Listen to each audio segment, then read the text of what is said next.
The views and opinions of the hosts and guests are their own and do not necessarily reflect the position of the management and staff of Guardian Network.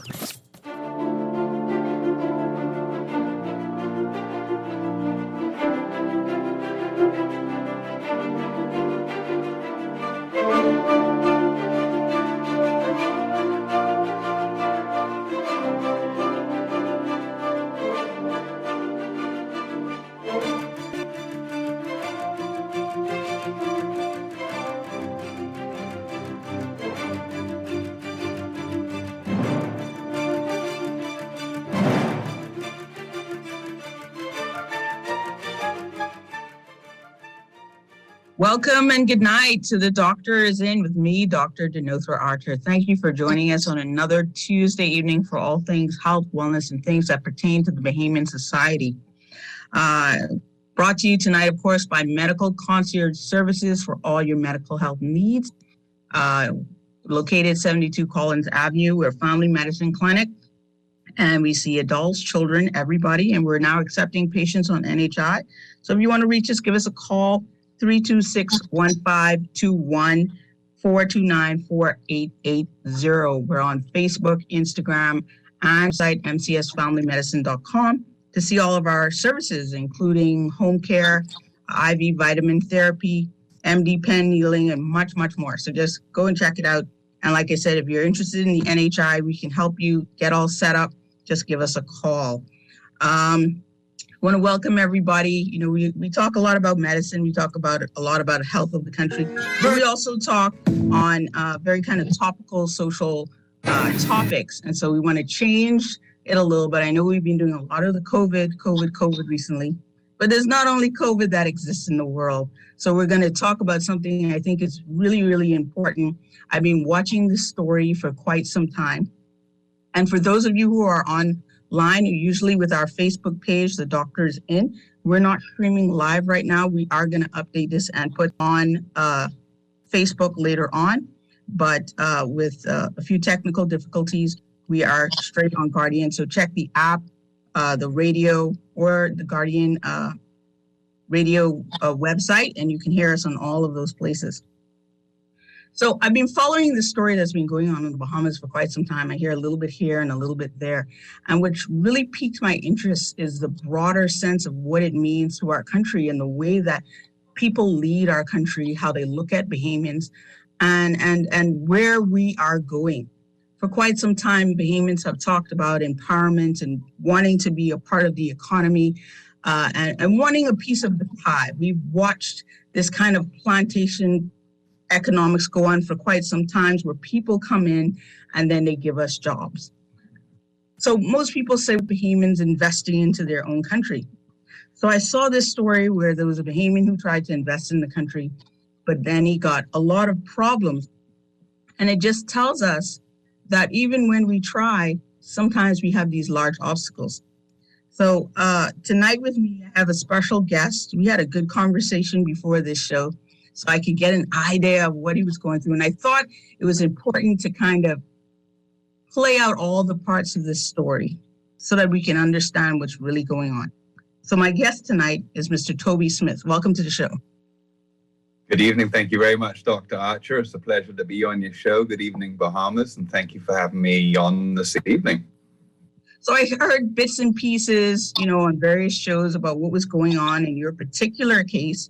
And, you know, it always kind of stuck with me. Anytime I heard it, I kind of listened as much as possible, because I tend to find that I'm a bit of a nationalist in a sense, not in the weird, strange way, but in the good, positive way. As in, I do believe that Bahamians should play a large role in the economy, be up in front, be first tier, not second tier. I have no issues with foreigners and other people coming in and participating and helping, bringing resources, whatever it needs to be. But there should be a place for the Bahamian in all of this. And it should not be on the back burner. It should be front and center. And so your situation was very, very interesting. What I would like you to do, though, Mr. Smith, is tell us a little bit about you and you as a Bahamian. The same way we kind of talked when we were talking amongst ourselves. Who's Toby Smith? Who's Toby Smith? Toby Smith, as far as being a international is concerned. Yes, not in the extreme level, but certainly standing alongside other Bahamians where we are strung together with a common thread and cut from the same cloth.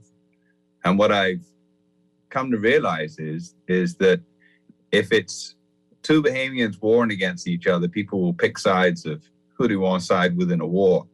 But when it comes down to somebody disenfranchising or attacking or bullying a Bahamian, I've personally seen the Bahamians sort of align themselves and stand up and defend a fellow Bahamian. And I really appreciate that.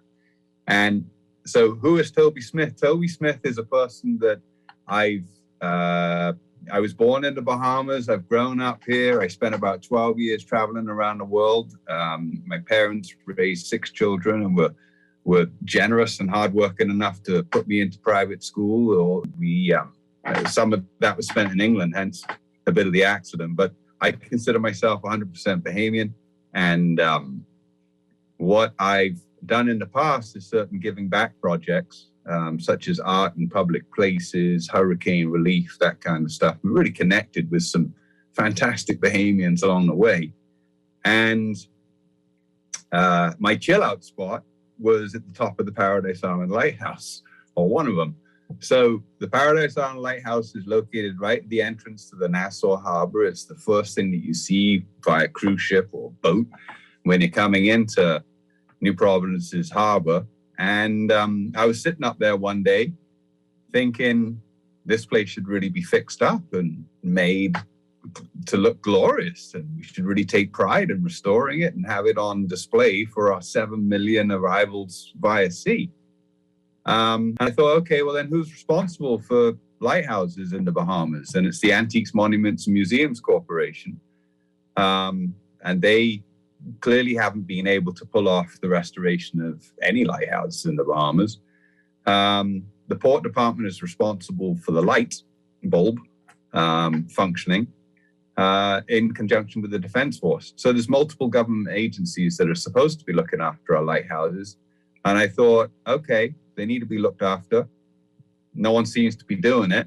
Why point the finger at someone else? And maybe it should be me that's doing it and restoring it and bringing it back to its former glory. So it went from a chill out spot.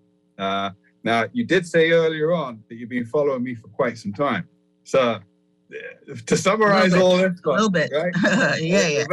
So in 10 years, I'm in my 10th year of trying this, where I thought it would be a bit easier, right, than having to beg for 10 years. And finally, So I got the degree. what were you doing 10 years ago before you decided to do this project? As a person, Yeah.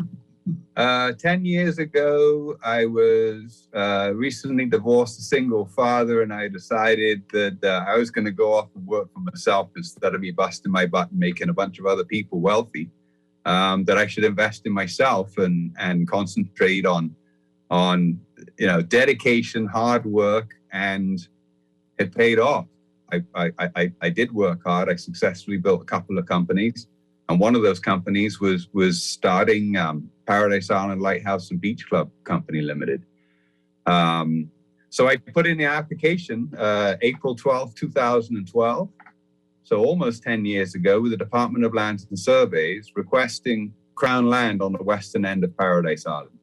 So it was a bit unclear of exactly how many acres were over there as far as Crown land is concerned. I had a site plan that was done in the 50s that claimed that there was about 17 acres there. So I put in for all of it and said to the Department of Lands and Surveys, hey, can I have this Crown land, please? It's got the lighthouse in it. I'd like to restore the lighthouse. And my plan is to generate revenues at a beach club. And those revenues will help pay off the bill for restoring the lighthouse. Yeah, I think a lot of humans didn't even realize there was Crown land over there. They keep the Crown land so secret, right? Yeah. Because I too have been through the process of trying to get Crown land, and the guy was like, "I can't tell you where it is. You got to kind of go do your research, figure it out." Yeah, well, he was come back probably with a being spot. very honest. He probably couldn't tell you where it was. No, they knew where it was. But go find a spot. Just point to it on the map, and then we'll let you know if it's Crown land, and we'll do the research afterwards. It's very, very interesting process, to say the least. So it's really strange how, people come from other places and they know where the Crown Land is, and Bahamians have to kind of search it out. So I think that was one thing.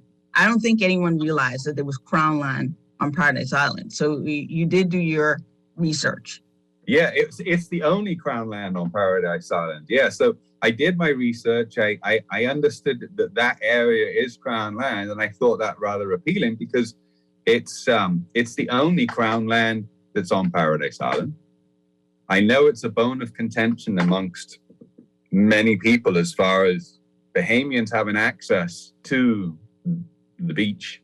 I mean, we live on an island, and Bahamians are shunned at the thought of wishing to be able to enjoy some beach. So, it's not really possible on Paradise Island anymore. You meet signs of other beaches that you can use, such as Montague, Junkanoo, Saunders Beach. But why shouldn't Bahamians be able to enjoy our best beaches with unfettered access? So it seems as though, the trend is in the past is that we've got to fight for parking or fight to climb over fences or pull some fences down to make our voices heard. And it became apparent to me, having received perhaps similar emails to what you did in your Crown Land application, that, okay, we've received your application, right? It's receiving attention, sir.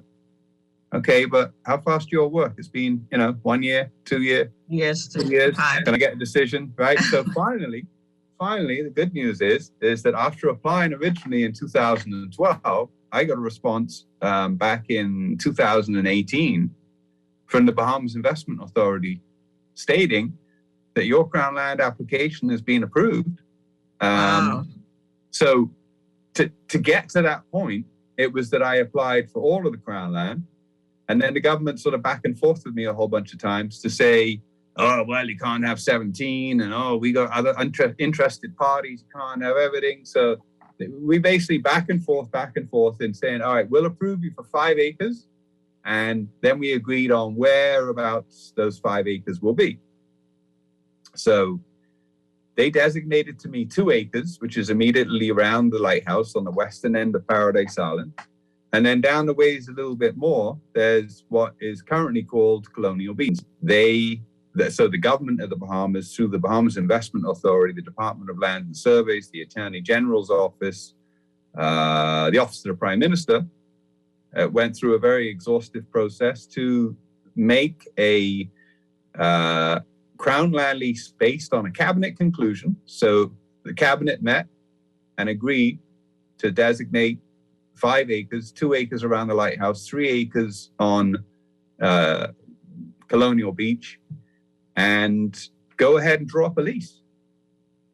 So I was notified of this, and Bahamas Investment Authority sent me a letter of approval. I then signed a memorandum of understanding with the Bahamas Museum Corporation, which is AMMC. And then lo and behold, on the 7th of January 2020, I was called from the department to pick up your Crown Land lease and your cover letter that says, approval, Crown Land lease. Wow. So how are you feeling at the time after years of kind of waiting? Was this a sense of relief for you? Yeah, with trepidation of celebration, because here it is. I've been waiting for 8 years of asking, begging, kissing some butt, camping out down at Cabinet, camping out at House of Assembly. Hey, Minister. Hey, Prime Minister. Thousands of emails. This was literally like a full-time, not literally. This is a full-time job for me, right? So I'm self-employed, and I dedicate some time towards one business, another business, and this is one of the businesses that I have to dedicate time to. So how was I feeling? I was feeling great, but with, I say, trepidation that, okay, it's taken me this long, but that doesn't, and putting up a beach club and restoring the lighthouse. This is just one step, and I'd be foolish to think that that was my final step, but it was a big accomplishment. So I was feeling good.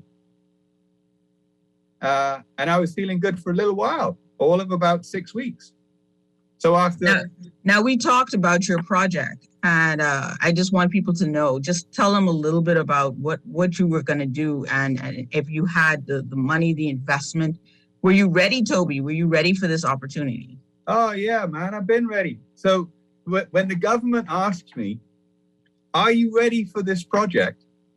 And do you have the money?" I'm like, "Do you understand that you've taken 10 years and you're asking me if I'm ready?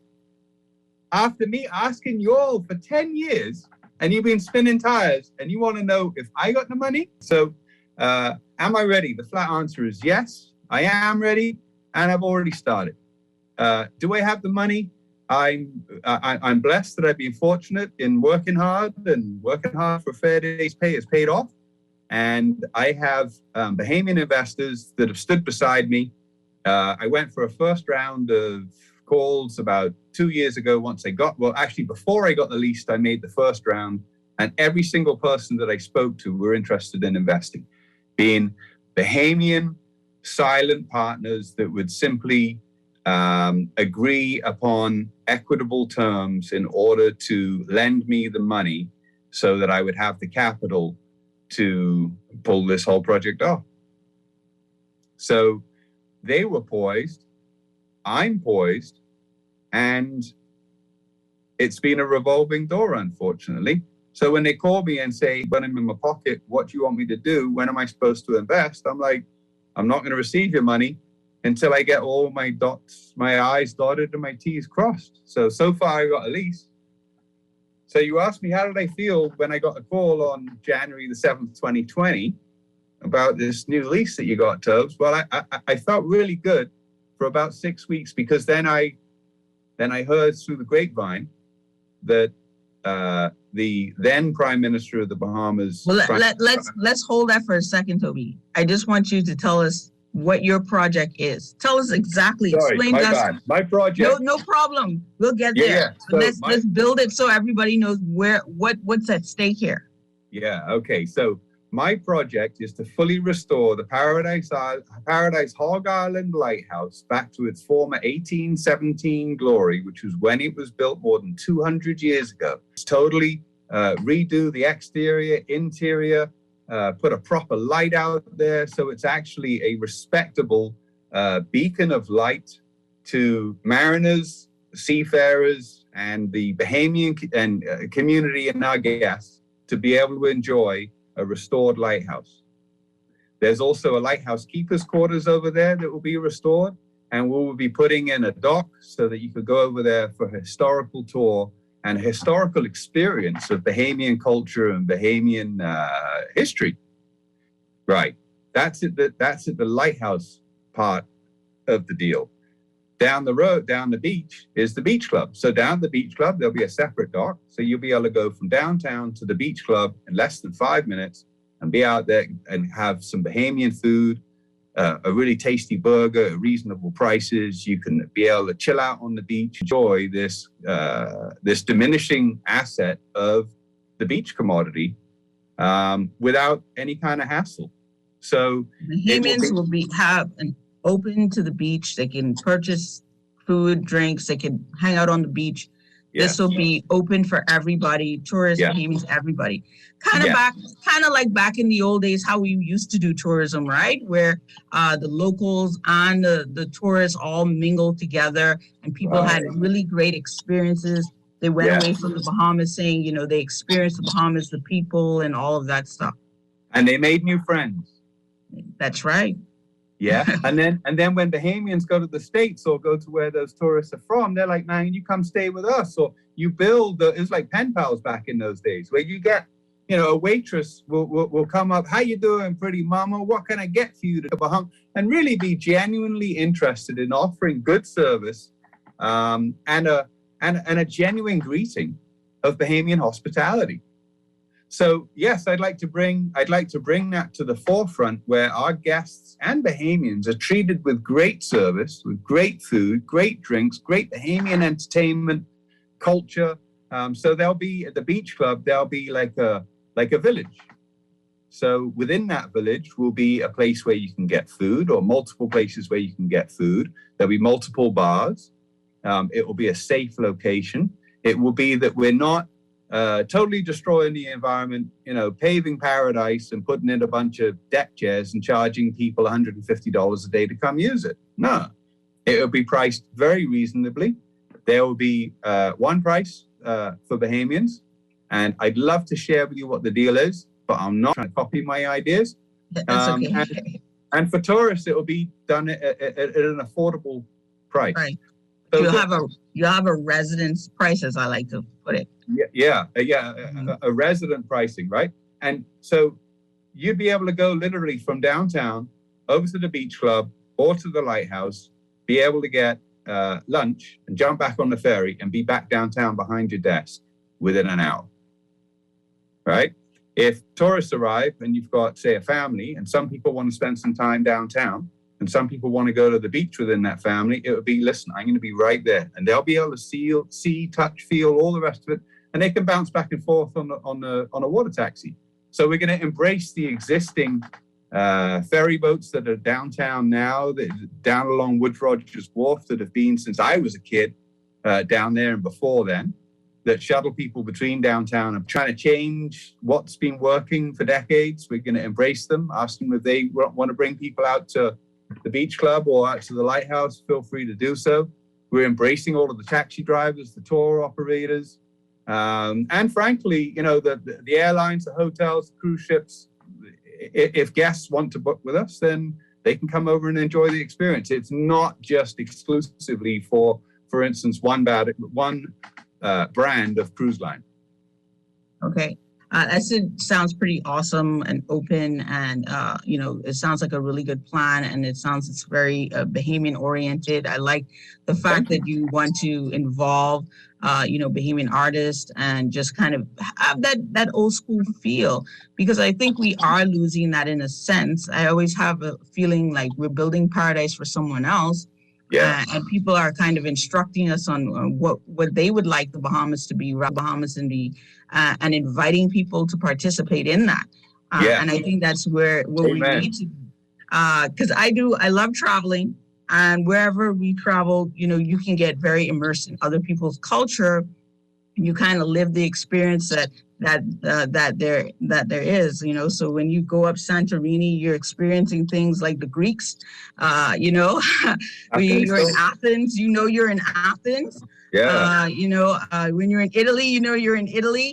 And so I think the Bahamas, in a sense, has lost a lot of its flavor because we have tried to mold ourselves into what commercial outsiders have wanted for us, instead of staying true to our nature and selling that to the world. And that's what people really want, the authenticity of our islands, which is absolutely wonderful and beautiful, isn't it? You completely, right? When it was Peanut Sailor and the Drumbeat Club, the Zanzibar, the Silver Slipper, the Rusty Nail, all of these places, and some of it was over the hill, some of it was along West Bay Street. It was I don't want to use the term grassroots Bahamian, but it was centrally Bahamian. It was Bahamian centric. So as you say, like, why do we need to change something that works so well and drew so many people that they could enjoy this raw Bahamian experience, this feeling of that you can't go to Junkanoo or listen to Junkanoo music without feeling it. So there's artists in the painting form, right? Or the written form or the musical form. And I want to embrace all of that. So over at the Beach Club, for instance, a friend of mine said, wouldn't it be cool if you could have like a resident artist over there? I mean, yeah, it would be cool to have a resident. They stay with me for 3 or 6 months and they have a studio and they can have their wares on the people traverse the island. They can go in and to an art gallery and see the person actually, sculpting or painting or doing poetry or printing or something like that. So I'm embracing of other people's inputs. And it's a very simple litmus test of how I plan on running this historical cultural site. Is it going to be, the litmus test is this best for the Bahamas and is this best for Bahamians? And if it doesn't suit those two criteria perfectly, then, it's not even getting off the ground. But if it does, then we're going to continue it. So it will provide opportunity not only for me, but opportunity of ownership and participation from other Bahamians, for other Bahamians. Okay. So everything sounds good. Just quickly Good. tell us what changed. There was a change in between me receiving the lease. It was dated the 7th of January, 2020. I received it. I bust down there before they closed on the 7th, right? What time you close? So I bust down the Lands and Survey. That was my birthday. You got your lease on my birthday. Yeah, it's a good day, right? It's a good day and a good day, all in one, right? So I bust down there before they closed. I picked it up. The next day I went out to my lawyers. He notarized it, did all the fancy stuff that was required in the cover letter and spelt out for me. And then I returned it back to the government on the 9th of January, 2020, thinking that everything is cool. Now I got my lease. It said, sign it. And then the leaseor, being the minister responsible for Crown Lands, will then sign it and then give it back to me. Okay, sounds groovy. I did that. And what changed? Well, I started getting whispers. Word on the grapevine was that Royal Caribbean Cruise Line was sniffing them. They threw their hat in the ring. Said, hey, we want some of that Crown Land too. So I actually confronted past Prime Minister Minnis. So hold it right there. Hold it right there, Toby.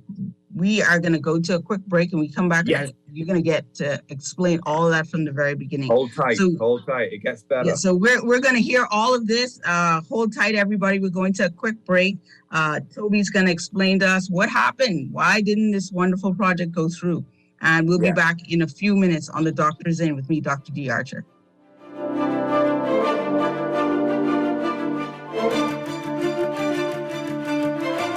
In a year when hugs and happy smiles have been few and far between, Fresh Market knows just how important this holiday season is to everyone.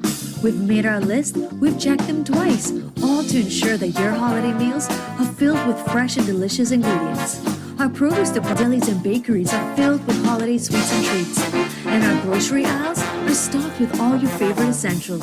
It's the best time of the year, and we're giving you fresh for the holidays. Girl, you see how Cora eye look funny, all black up yesterday? But she say she bumped into a wall when she's running after the churn dam. Yeah, but last Saturday you see her arm was all black and blue, right? So what you saying? You think something wrong between her and Jack? I ain't sure, but you know Jack is a jealous man. I hear him and Cora last Friday. I hear him say he hear Cora have eyes for Junior. Now you know that ain't true. Cora is a good woman, does mind her business, take care of them churn, and go to church every Sunday. So what you think we should do? I think we should report Jack, you know. Cora don't say nothing, but silence hides violence, and we don't want to line up in the cemetery. Not me. I ain't getting in nobody business. Then Jack come after me and I land up next to Cora. No, man, we could call a text Crime Stopper. And remember, we can even get some grocery money for our tip. Remind me again, how does this work? We can call them in Miami at 328-TIPS or 328-8477. Or when we in the island, call toll-free at 300-TIPS or 300-8477. And if you don't have no minutes, use the Crack Crime Bahamas app and we could text them and the messages get all mixed up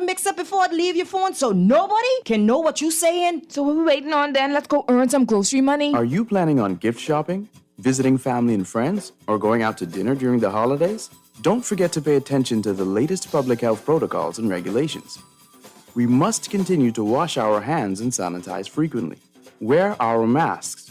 Avoid touching our faces. Cough and sneeze into our elbows and maintain a distance of at least 3 feet away from others in public. If we all follow these tips, we can have a happy and healthy holiday season. This message brought to you by Bahamian with Guardian Radio. This is Guardian Radio, 96.9 FM, Nassau, Bahamas.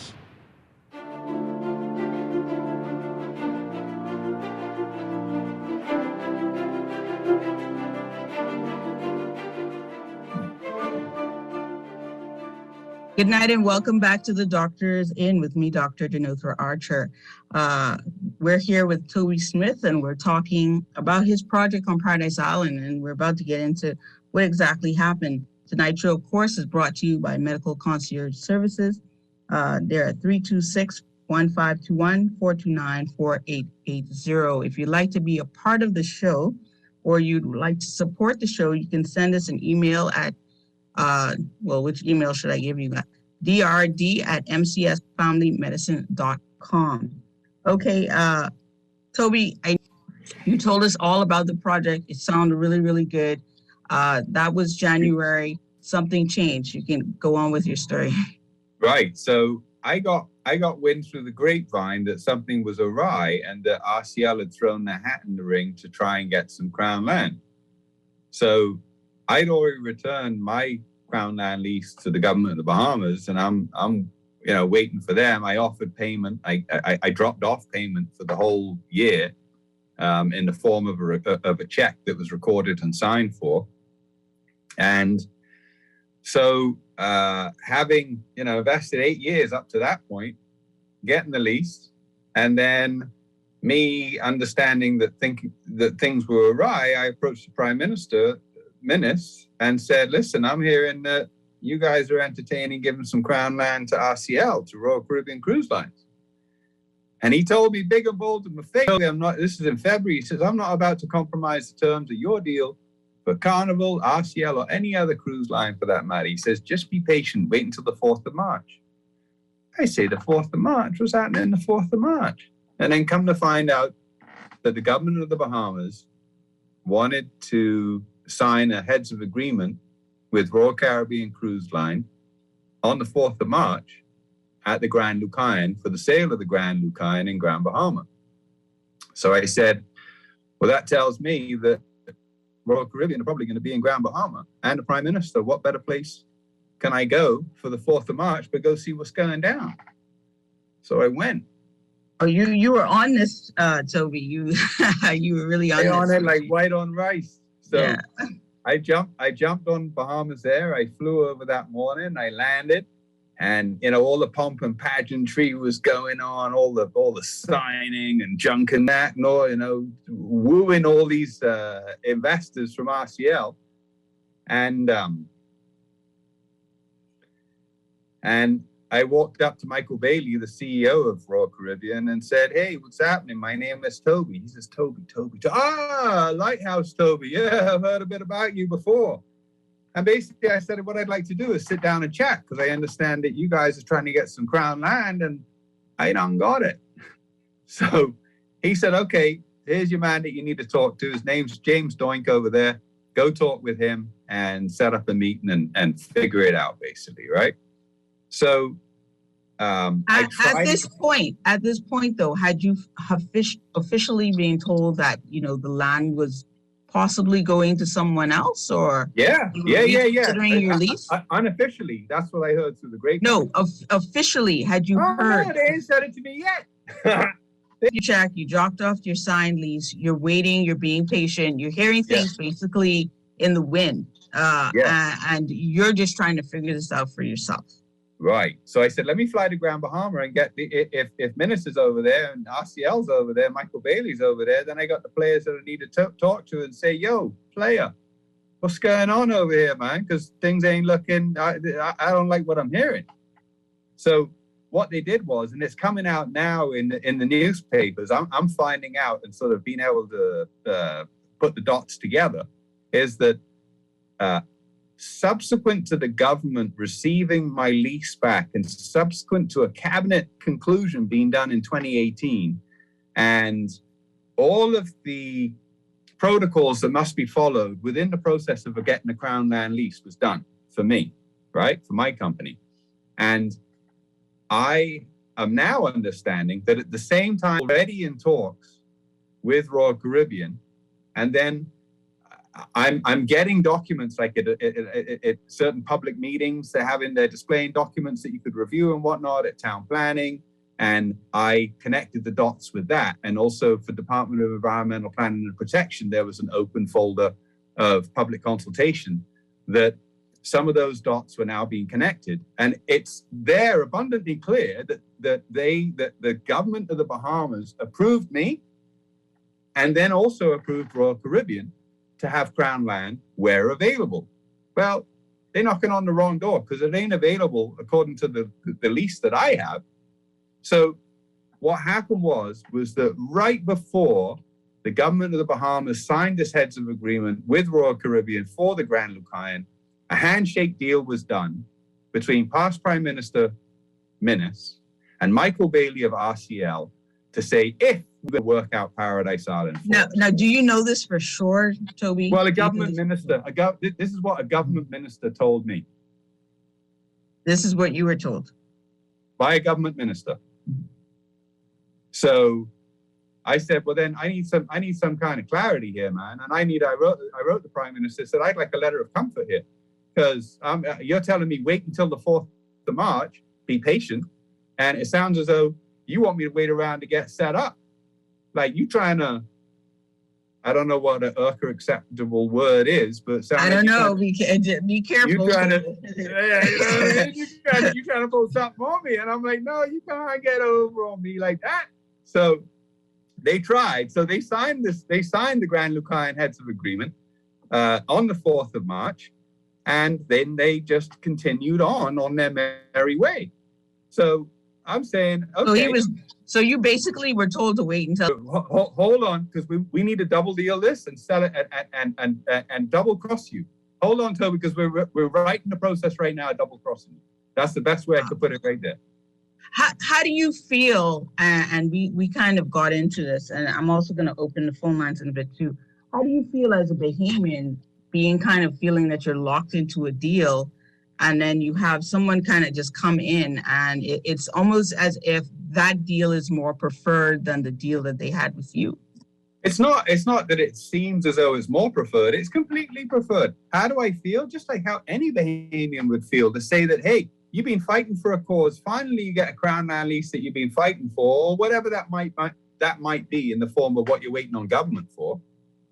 You finally get it, and then you find out you've been bamboozled. That's the word I was looking for. Then you find out you're being bamboozled and double-crossed. It's like, man, I was waiting around for that.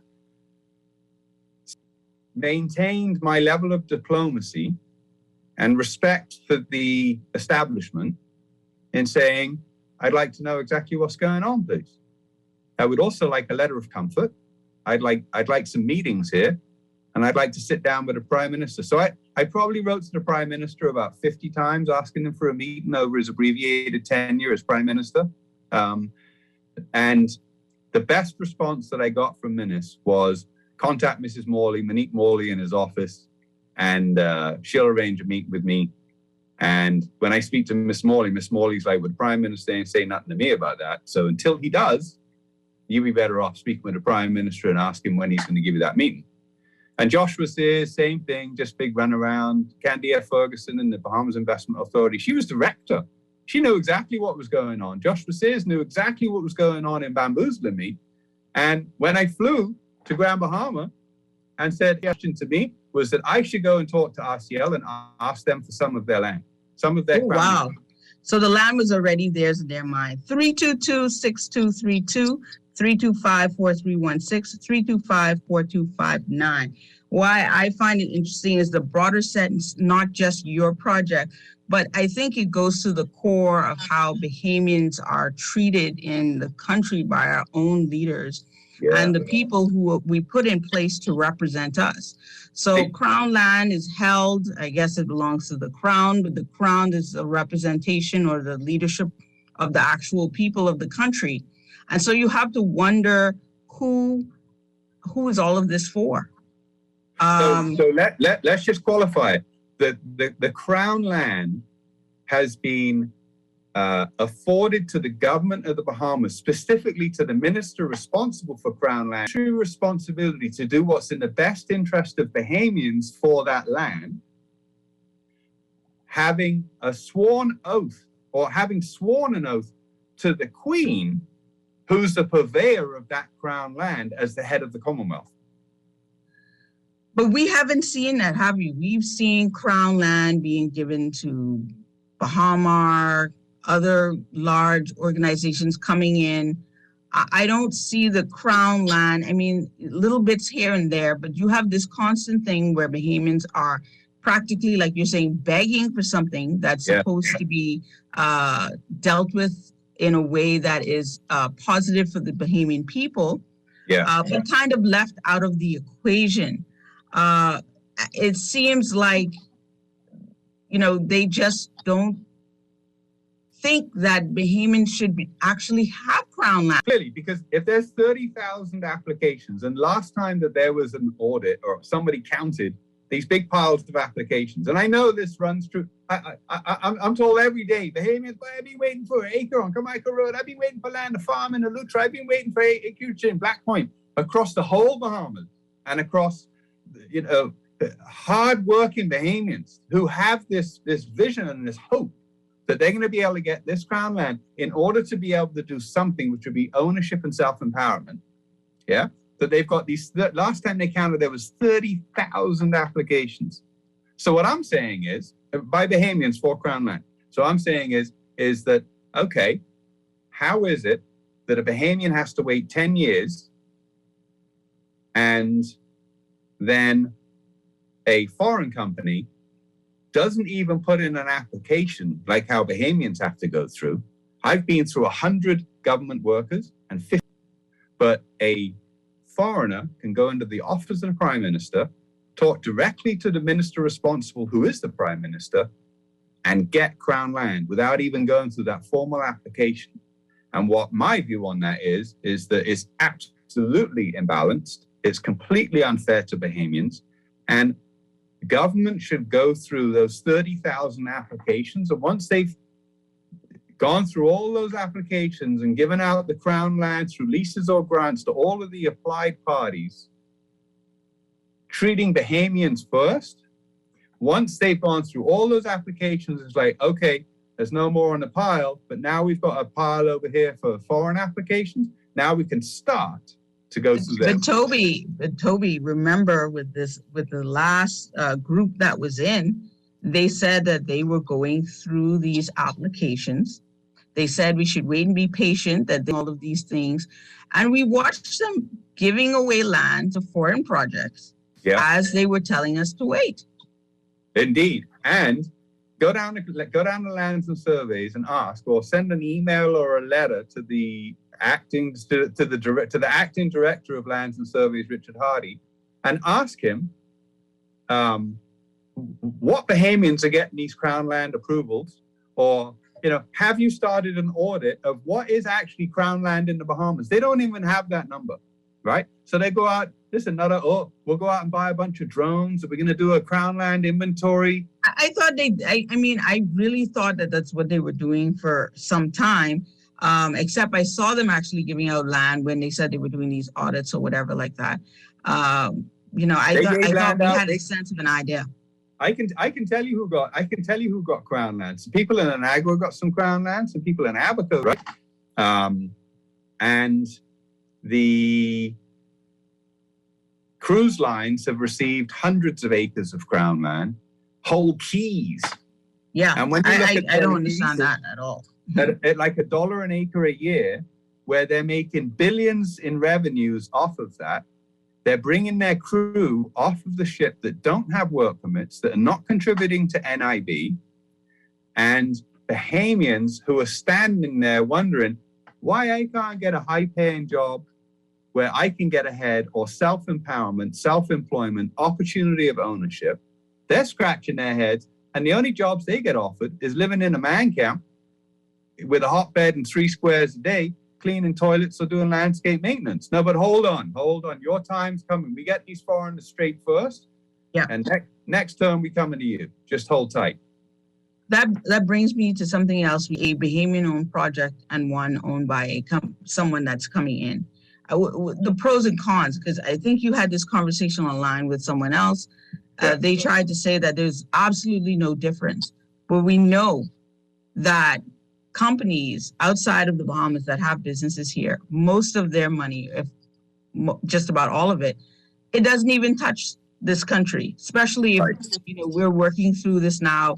They're called paperless, where you don't pay with cash. It's all credit cards and electronic payments. Right. They don't even have to have an account in the Bahamas, and they can be doing business here basically. They don't need to have an account in the Bahamas. Right, they don't need to have an account. Well, they have an account just to pay their employees. And that would account for the 10 or 15 to 20% that we see circulating, 5% of the money actually flowing outside of the country. How do you see that, and how do you account for how the government doesn't see the positive nature of a Bahamian-owned project. All right. So I believe that any person that stands up to say that a foreign-owned company that's generating revenues that have no footprint in Nassau, aren't providing direct employment to anyone in the Bahamas, or certainly in Nassau, versus a fully owned Bahamian business generating revenues, that for someone to argue that the same amount of money goes out of the country is just completely wrong. So they might want to try and sell you that narrative, but I believe in calling people out for trying to spin, I wouldn't even say spin the truth, but trying to lie, because here, I'm not opposed to, or I'm a proponent of Bahamian ownership. And what is happening right now is that with foreign-owned companies, it's proven that approximately 80 to 85% of the revenue that's generated by, for instance, cruise ships are generated because of our sun, sand, and sea. But 85% of that money goes straight out of the country, or it doesn't even arrive in the Bahamas. It doesn't even arrive here. Yeah. So the Bahamians are fighting for 15% of the scraps that are left here. Yeah. And I'm simply saying that that's a gross imbalance between a foreign-owned company making taking 85% of the revenues out of the country. And I think that it should be more proportionate and biased towards Bahamians having not only a greater chunk, but the majority share of that. Let's say $1 billion in a year, and 850 million of that, 85% of that, goes back to foreign shareholders in the States, and it doesn't even touch our shores. Then that means that $150 million is left circulating in the Bahamas. So my project, while smaller than RCL's, is a Bahamian-owned project, and the revenues that I generated by attracting FDI, foreign direct investment, which is money coming in, just even if it's in tourist pockets, it doesn't have to be in some resort, that they're coming in and they're leaving, let's say, a minimum of $150 million in the Bahamas. It could be that they're leaving $300 million in the Bahamas, which is better than us being left with $150 million. And that will continue to circulate. It will go through our banks, into our schools, or through the food stores, through goods and services that constituents are GDP, our gross domestic product. To Bahamians, regardless of who's supposed to be representing us, and they represent, or the last administration, I believe, represented us extremely poorly in negotiating with companies like Royal Caribbean to say, we'll give you a 150-year lease, right?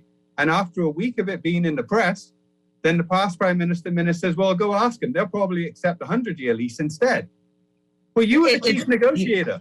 Yeah, it brings up negotiations. And we've had this track record of the people in charge, or our leaders, being terrible negotiators. I mean, my 9-year-old daughter would not make the type of deals that we see going down, would have the common sense to know that how can I lease out, grant out, whatever, something to someone, not even from here, for more time than I'm going to even stay in school, girl, and learn your things, right? But here we are, we have a scenario where a 9-year-old can do better in negotiating than a 60, 70 something year old fellow who's, I guess, obviously past his prime, that immediately turned. He's the one that sat in that desk, and he's the one that negotiated. So I guess what Bahamians should be asking themselves is, why did he agree to those terms? And why did he try swing me and double cross me and double deal the same 3 acres, 3 of which is included in RCL 7 acres? So RCL is sitting there with a lease with 3/7 of their land is in my lease agreement that was given a year and a half. Repeat that, because I think that is a clear understanding here of what's going on. Right. So I got 2 acres around by the lighthouse. I got 3 acres on the beach. And what the government agreed to, a year and a half later, they agreed that RCL can have 7 acres. But 3 of those 7 acres are what is in my lease. So they're completely steamrolling over my beach club land, which is the 3 acres, completely. So I kind of understand what they did now. So basically, they're willing to give you the lighthouse to fix up, right? I can be very... Not even, no, because Carl Bethel told me on the 27th of February, 2020, just a few weeks after I signed my lease and sent it back and put payment in and all the rest of it, Carl Bethel called me and I thought, oh, wow, okay, he's calling me into the office of the Prime Minister. That's what they do with the foreign investors, where they sit on the big table in the back of the OPM's office, the big table, right? And it's all shiny and you get to sit there. You usually see photographs in the media with foreigners sitting to the table signing these agreements. You rarely see Bahamians there, right?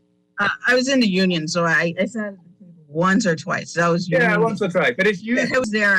When I was there, I basically saw some people waiting to sit at the big table. Right. Yeah. So but you got a bunch of white people coming in, or Chinese with a suitcase or whatever. They look official. You know what I mean? They go in and they sign agreements. But so Carl Bethel said, hey, come into the office of the Prime Minister on the 27th of February. And I'm thinking, all right, I get to sit at the big table. We're going to have a whole, signing ceremony are we doing? And before I even walked in, he essentially told me that my Bahamas Investment Authority approval from 2018, my memorandum of understanding, and my Crown Land lease ain't worth the paper that they're written on.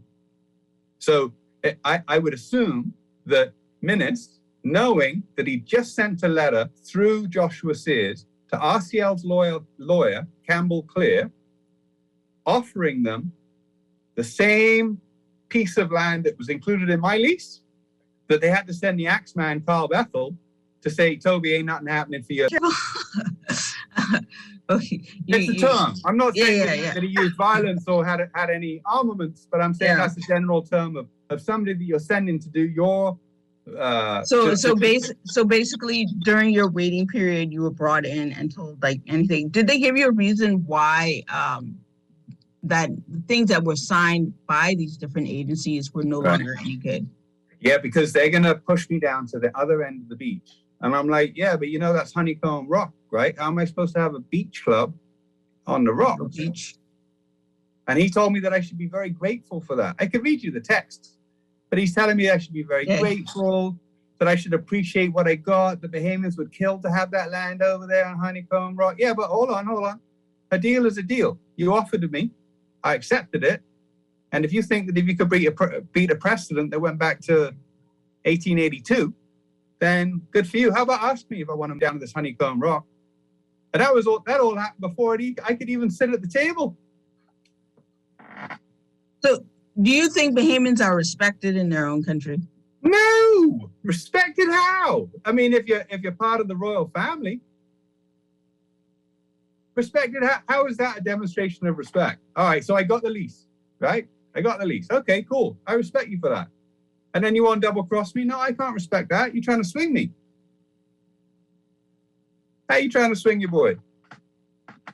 So why do you think this even happens? I mean, this seems like a lot to go through. To go back to when the Prime Minister and Michael Bailey linked up on the 4th of March with the heads of agreement, they had to collywop chop and make sure that, okay, if we're promising them to do a deal on of Crown land on Paradise Island, we need to get this letter out to them. And it was a week before they signed the heads of agreement for the grant, was sent a letter from Joshua Sears to Campbell Clear.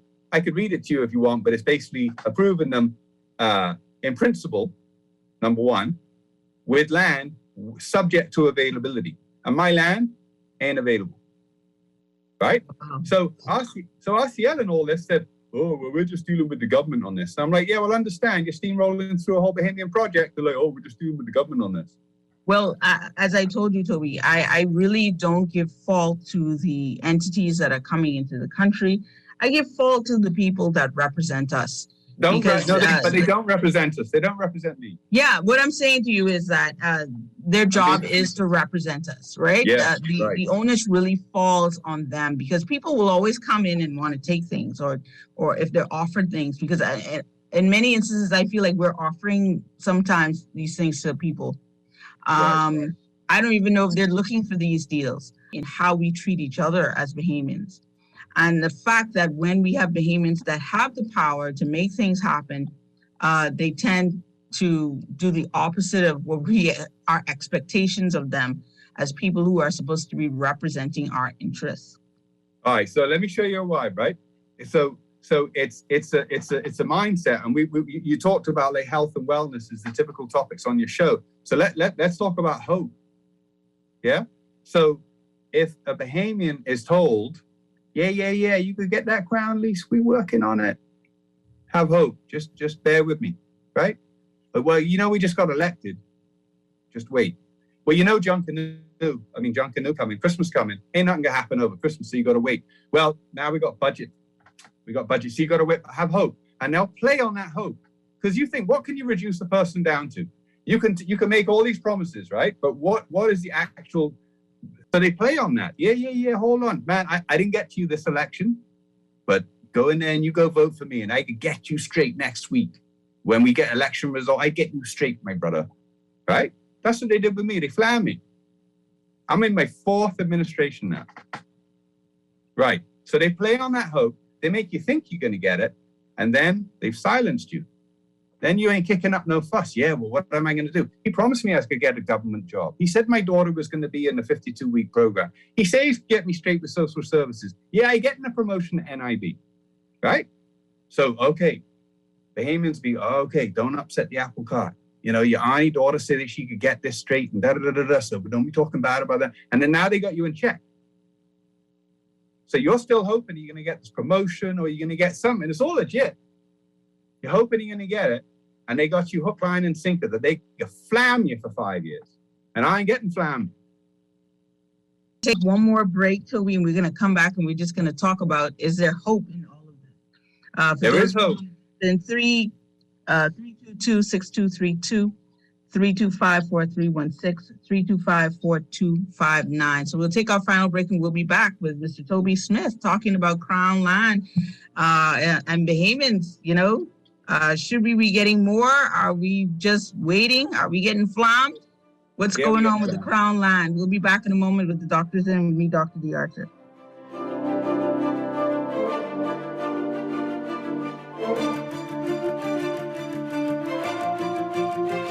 In a year when hugs and happy smiles have been few and far between, Fresh Market knows just how important this holiday season is to everyone. We've made our list, we've checked them twice, all to ensure that your holiday meals are filled with fresh and delicious ingredients, and bakeries are filled with holiday sweets and treats. And our grocery aisles are stocked with all your favorite essentials. It's the best time of the year, and we're giving you Fresh for the holidays. Do you worry that you or your loved ones may get COVID-19 and possibly die from it? Getting a COVID-19 vaccine can lower your risk of severe illness or death from COVID-19. The Johnson & Johnson vaccine is available, and you only need one shot. One and done and fully vaccinated for now. Talk to a healthcare professional about your concerns and about getting vaccinated. To be safe, continue to wash your hands, wear your face mask, practice physical distancing, and get vaccinated. This message has been brought to you by the Ministry of Health and this radio station. It's designed and printed for as low as 18 cents a card. If it's a poster you want, you can pay as little as $6 a square foot. If your print needs are short or long run, digital printing, wide format, or print consultation, call the best. Call Print Masters. Print Masters' goal is to provide its clients with the highest level of personal, professional service at an affordable price. Our state-of-the-art technology also makes working together efficient and easy. Laminations, business cards, flyers, posters, window and floor decals are just a few of the digitized print services offered at Print Masters. Call 302-2361, 302-2361, or visit us at the Nassau Guardian Building in Oaksfield. Print with the best. Print with Print Masters.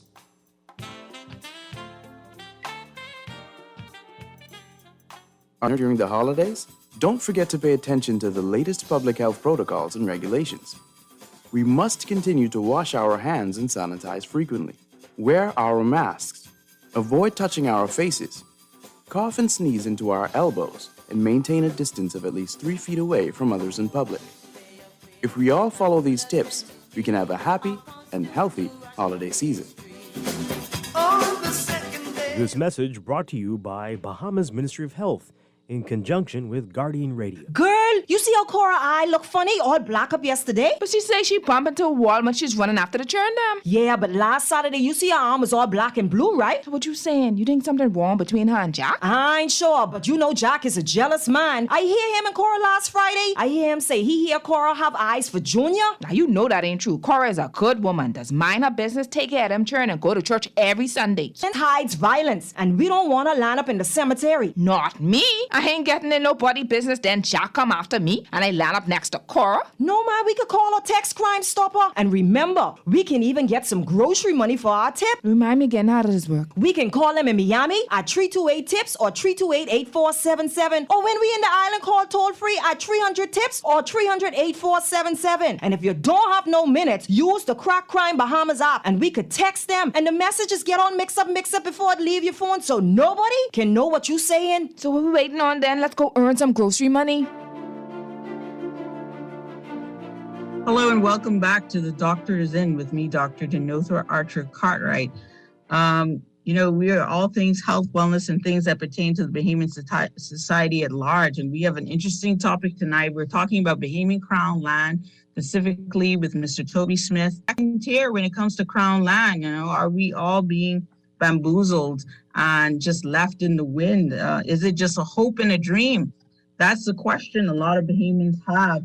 If you want to join in, 322-6232, 325-4316, 325-4259. Toby. Yes. Is there hope? Is there hope Yeah. for your project? Is there hope for Bahamians?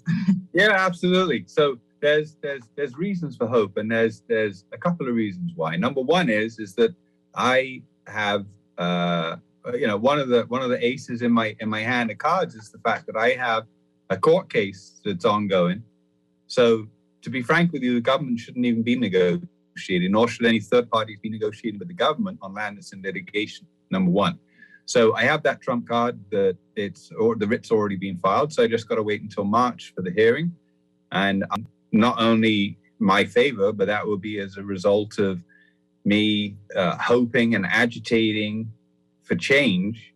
And you said at the top of the show, like you've been, following the story. Should Bahamians really have to battle? Should I have to be in the newspaper every day, stamping my foot and saying this ain't right, and Bahamians don't like it? And you made the reference to that should Bahamians be treated as second tier? Right now, to be frank with you, we're no tier. We ain't sitting on, we don't have a level. You get foreigners coming in and getting panded to and getting approvals within a few months. And you get Bahamians that have put in the application, but they're not even allowed up to the first step. Who you ma, who you pa, who you is, who you representing, who you fronting for, right? How you got this money? How you got this money? You don't even get to the front door, let alone to sit up to the table. But this seems to be culturally accepted. Bahamians seem to be comfortable with being treated this way. And I'll tell you, as someone, who's lived in other countries and coming back, when you make a fuss, everyone looks at you, including the people who are being oppressed. Looks at you how? Looks at you like, why are you making a fuss? Some people do, It's almost like a lot of Bahamians are accepting of this way of being treated. Because they've been strung along and they're convinced that someone in their family is going to get a promotion or something's going to happen, or that they've seen so many people struggle and they've witnessed firsthand a generational struggle. This is what they're doing. This is what their parents did. This is what their grandparents or past the front door and at least be able to sit up to the table. So, in a sense, we as Bahamians, well, not me personally, but we seem to be complicit in the system that we talk about. Because, okay, what are you going to do? Are you going to be like Toby and be an activist for all Bahamians? This ain't about a win for Toby. This is about, I am hoping, my goal is that I win my court case, my lease is honored, and everything that I said that I'm going to do, I will fulfill, and I will deliver a world-class product on a global stage where people say, Not that Paradise Island is like the French Riviera or French Riviera or Monaco or some of these foreign. This is paradise. Wow. I want movies over there, commercials over there. Bahamians can enjoy it. Imagine listening to Ronnie Butler, drinking a beer, swimming with a nice, peaceful crowd. Ain't no one embracing our guests and other Bahamians. So when Bahamians have fought and not won their battles, they're gonna lick their wounds and they'd be like, man, well, I ain't gonna try that again. And they're gonna, you know, sit back and disappear into the crowd again. And just, you know, well, that's just how it is. No, I ain't accepting that. I ain't accepting that. So what I've been through, I'm hoping that I'm gonna help to break the glass ceiling so that Bahamians can rise up and we can get over this hurdle and we can demand change. And I'm hoping that if I can break through that barrier and make it easier for other Bahamians to also receive Crown land, then that's an inspiration to me. Yeah. And I want it to be that this isn't about Toby. This is about get Crown land that they've been working on for the last 15 years. Or it's to finally deliver the message that we're tired of being oppressed and having people standing on our neck. Yeah. Because the last administration clearly demonstrated that it's them that have their feet on our necks. Mm-hmm. Especially in my case. And they are the problem. So if we could remove them, well, they were removed. Yeah, right? they were. The Bahamian public spoke. They're not satisfied with that. Now, they can go into a voting booth and mark their X and they're anonymous, right? But are they actually going to come out and march for a cause? Well, I've been on the side of marching and doing those things. You didn't know me in my marching days, Toby, but I did a little marching myself. And I kind of pulled back from a lot of that because I found that Bahamians really don't want to do those things. They want to wait until there's a big crowd. Well, you don't get a big crowd until little crowds come together. Yeah. Right. But and they've told me straight up they want to hide in the big crowd. That's why they want a big crowd. They don't want to be soloed out. They don't want to be pointed at. They want to hide in the big crowd, and that's the only way that they want to come out. And I've been involved in a lot of different where people drop out the morning of because they're afraid. Yeah. So I demonstrated against that. I demonstrated. I protested in support of violence against kids and protested in support of the Marcos law with Tanil Burrows. I've made my voice heard. So I am not going to be held back. I have dreams and aspirations, and I have to say it, something positive to come out of all this lot in the way that I was treated in the previous administration, and even up to and including today. Thanks, Dr. Minnis. You get me a whole bunch of publicity where people can see your true colors. And this is really putting my project on the map. So when I do open my doors, everybody can know about it and everybody be coming down there for some nice food. So while you try to double deal and double cross me, look at the way it came back to you. Wow. That's very strong words, Mr. Smith. But I feel your pain and I see your passion. And that's why even with all of this, I don't know, they say sometimes this stuff is controversial, but with all of this, I think stories like this have to be told in this country. And I think that's why I found a little bit of a kindred spirit in you, because here you were willing to continually fight. And that's why fight. No. They're not willing to be soloed out. They're not willing to go against the system or the grain. They will wait and wait and wait. And that's okay. I know a good friend of mine who had a very large project. And he went through the very same thing, and he waited across administrations, and he got strung around. He got used. He did some things that I told him, maybe that's not a good idea for your image, but he thought this was going to be it. It was just one more thing. Yeah. And he's not in a good place right now. I'm sorry to hear that. And so let's tie that back as far as health and wellness, right? That how far does a government want to run down its people into much that, we can't just pick up and leave. This is our home. And we're sitting here and we're witnessing what you're doing on the other side of the fence and eating your fancy cakes and whatnot and having tea and biscuits with these foreign investors. And we're right here fighting for that 15% that we talked about earlier on. If we're lucky, if crumbs just happen to drop on the floor that we can pick up in cleaning toilets or doing landscape maintenance, or maybe pick up some taxi fares is what they like to brag about also, or saying, I'll give you a tip.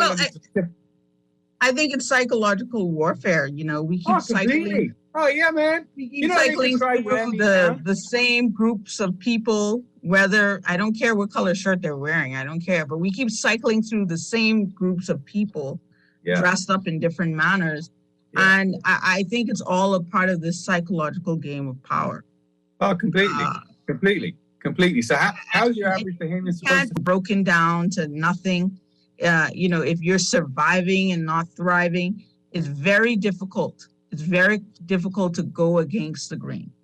So imagine if I had have spent the last 10 years making money in this project. Imagine if I had broken ground 10 years ago, right?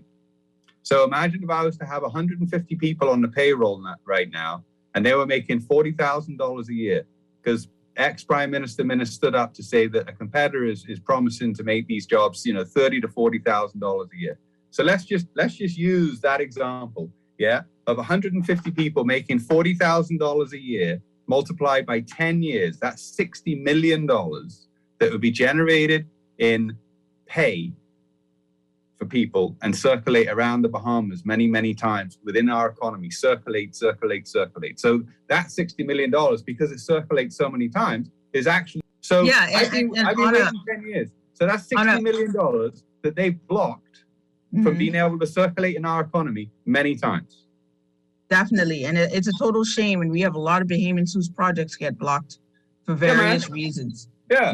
So it's your $60 million. It's the other guy's $100 million. The other guy's $10 million. Yeah. We are in a country where billions of dollars floats through our economy.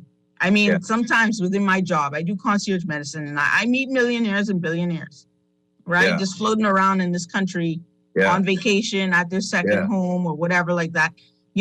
This type of money floating around the country.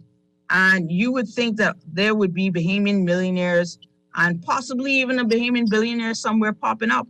We don't see that here. What we see is a very small grouping of people who are recycling the same small pot of cash mindset of not plenty, but their mindset is that small that they can't see the benefits in Bahamians and Bahamian ownership and opening up the pie rather than, fighting over the crumbs. So what you have to ask yourself is, and ask other people is that why would a government, if they offered me a 21-year lease, right, with renewal after 21 years, I could renew it again for another 21 years, right? Why is it that they're offering leases that are maybe a 99-year lease, but 150 years is way out of the norm? So ask yourself and ask other people, why is it that ex-Prime Minister Minnis gave a 150-year lease to Royal Caribbean Cruise Line? And I bet you that many people can come up with their own answers to that. I'm sure we all have a thought on that. When it comes to foreign investments, those lease agreements need to be a lot shorter. I don't even know why we're going over 25 years for any type of lease agreement for a foreign. Why that balance?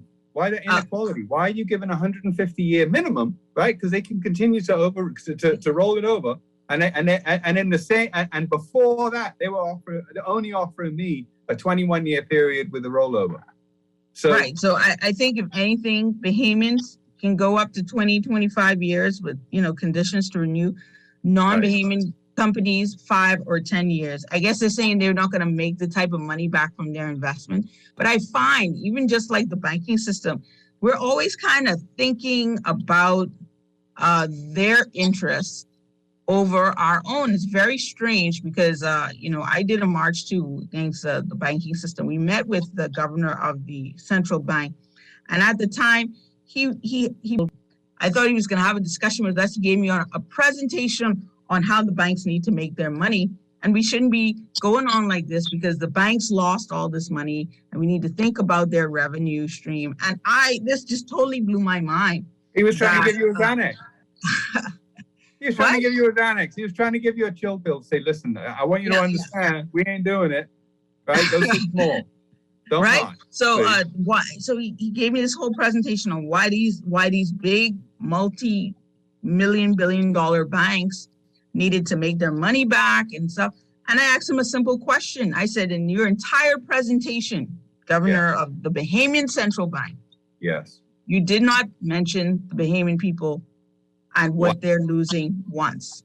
Not only what they're losing, but what you are stopping them from gaining. And that's how we're treated. So it's red tape for Bahamians, and just put them in the spin cycle, man. Just put them on the merry-go-round. Oh, you again? All right, yeah, I get you. It on the agenda for cabinet. I've heard every excuse in the book. So the way that I see this getting resolved and going forward is that my hunch is that this New Day government, I have observed, and I believe, given what I've been told by the Prime Minister and what he has put on public record, that I got a chance of resolving this matter before I even reached the 30th of March or the end of March, the 28th of March court date. So I'm saying, all right, you just came into this new administration. You are going through the process of appointing your boards and this and that. The angle with ex-Prime Minister Minnis is different to my strategy with Prime Minister Brave Davis. So I'm giving them some time. And I've said just as much to them. I said, listen, I'm on the attack on you guys. Get your feet under the desk. Let some dust settle. Do your things. And then when at the appropriate time, once you've had a chance to read my file, get up to speed of what's going on. Oh, okay, that's what's going on. Then sit down with a toaster and say, hey, man, let's hash this out and figure it out. Yeah, it ain't right. Minutes clearly doubled out the same set 3 out of 7 acres. Okay, we're getting close to our time, but I have a couple questions I wanted to ask you. Yeah. The RCL project, is it similar to your project? Because I'm hearing Beach Club. Yeah, Beach Club. So there's the Paradise Hog Island Lighthouse and Beach Club, which is going to be the best beach club in the Bahamas and an original lighthouse feature. And then you've got run-of-the-mill, let's cut down all the trees, let's pave Paradise, I think that we can in a bar package, internet package, all of these things so that they can fill up their big buckets of money. And at the end of the day, put those big buckets of money on their cruise ships and take all that money out of the country. Yeah. So usually cruise ships are all inclusive most of the time. So would this experience be a part? Because when I go on cruises, and this is why people don't understand why people on cruise ships don't spend a lot of money in where they dock. Mm-hmm. When I'm on a cruise ship, so I did a Mediterranean cruise that was for my honeymoon, and we had already booked all of our tours and our activities before we got off the ship. Right? With the ship or directly with the excursion operator? On the ship, the ship does all of your bookship. Who picks you up, your tour, where you're going to go, where you're going to eat. You can do all of that on a lot of these ships. So when you step off and you hear these cruise ship people say to you, well, I didn't bring any money, or I only bought $10 for a drink. Right. It's because they've spent $1,000, $2,000, $3,000 already booking these excursions, booking these trips, booking food venues, and doing all this stuff before they even come off the ship. So the ship collects all the money, right? Better have your credit card, right? I was in Istanbul, and our credit card said, what are you doing in Istanbul? And it stopped working. We had to call because we were booking these trips, right? Right. So you spend all this money before you even step off the boat. And so the person that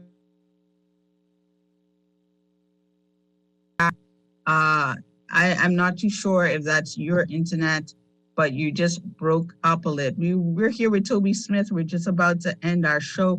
We were talking about his project with his beach house, his dispute about the Crown land issue. But Toby has said that he has hope. He has a case that's coming up. He says it's a new day, and he's hoping for the best. I think his story is extremely important for what we as Bahamians go through and the difficulties that we face in just doing simple business and trying to make a better way in our own country. You know, there's no reason why we should be second-class citizens, third-class, or not even considered. You fell out there for a second, Toby. Unmute your mic. It's muted. We've got 5 more minutes, so I want you to take a few minutes and kind of just tell us what you want us to get out of all with yours and relating it to what the country at large. So you've got a few minutes, Toby. Go for it. I would like, first of all, for Royal Caribbean Cruise Lines to take a step back and understand that a lease that I can show them has already been provided to my Bahamian company, and by them coming in, they are trying to stampede over land that's already been spoken for a year and a half before they even reach. Number 2, I would like the opportunity of this New Day government to be able to go through, assess what's going on, reach their own conclusion, and either that we settle this matter by honoring my lease before it goes to court, or number 3 is that I've been waiting 10 years. I got no problem in waiting until March for my case management, for my case to come up with a hearing before the Supreme Court. And I'm confident that I'm going to get a fair trial. And I believe in my heart of hearts that at the end of it, I'm going to get a ruling in my favor. In this dream, then pursue your dreams and do what you got to do. And if I can bang and break down the door, and other Bahamians then say, all right, well, Toby did it, maybe I could do it. And then everybody try rushing the same door. I got no problem with that. And I hope that I can inspire at least one person to do that. And well, I'm definitely going to go and check on my Crown grant application one more time. You know, I kind of, I'm a little bit laid back sometimes with some of these things. I do fight a lot like you do, Toby. But I would say that coming back home... Huh? Who you was fighting with? I fight in a very diplomatic way. Right. But I find that coming back home really has, I don't know, it's a different outlook than anything, you know. I was living in Canada, also down in Trinidad, but like when you're in Canada, then, you know, it just happens. Yeah. Coming back home after they say, go and get educated, do this, do that, because I am a doctor, I'm a physician. And like you say, there are still glass ceilings, I find. Right. There's a glass ceiling that's there. You can't see it, but if you were to jump up, you would hit your head. Yeah, and boy. I think that's what a lot of Bahamians, especially Bahamians coming back home to the country, have felt. And I hear them all the time talking about bringing Bahamians in who are doing well in other places. Those Bahamians are there because they couldn't accomplish those things here. Yeah. And you have professionals, Bahamians, who are willing to do a lot for this country. If you don't appreciate the ones that are here who are willing to fight for something, how do you think that you're ever going to get those other people to come back home?